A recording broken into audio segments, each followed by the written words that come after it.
Yeah, that's right. Landlords held a virtual town hall today, and one of the things they talked about was the governor's proclamation around a moratorium on evictions. That's in place through the beginning of June. Now, elected leaders are calling for more protections to kick in when that moratorium expires.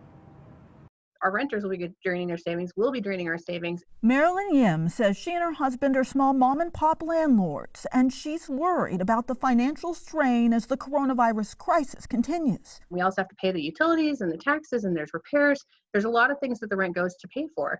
And so, if one tenant can't pay, we might be able to work something out. If all of my tenants didn't pay, that would cause a huge problem for us in a single month. Also tallying up the money lost is Burien's deputy mayor, Crystal Marks. We know that there are less protections for our Black, Brown, Indigenous, and LGBTQ communities in Burien and all of South King County than there are in Seattle. She says in her city, she sees people who can't work, make rent, or afford health care. That is why I am joining with Councilmember Morales and the other elected officials gathered before you today to call for a June 1st special session of the Washington State Legislature. These city leaders want a 6-month extension on the rent increase freeze following the end of Governor Inslee's eviction moratorium.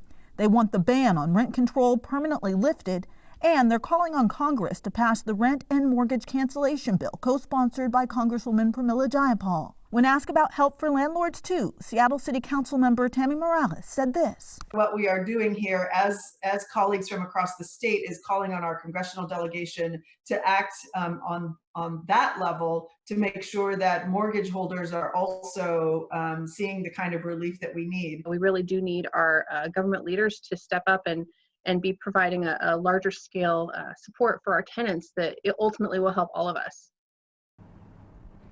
And Yim says that she thinks rental assistance would be the thing needed to help solve this by getting more money into tenants' hands so they can pay the rent and landlords can turn around and pay the mortgage.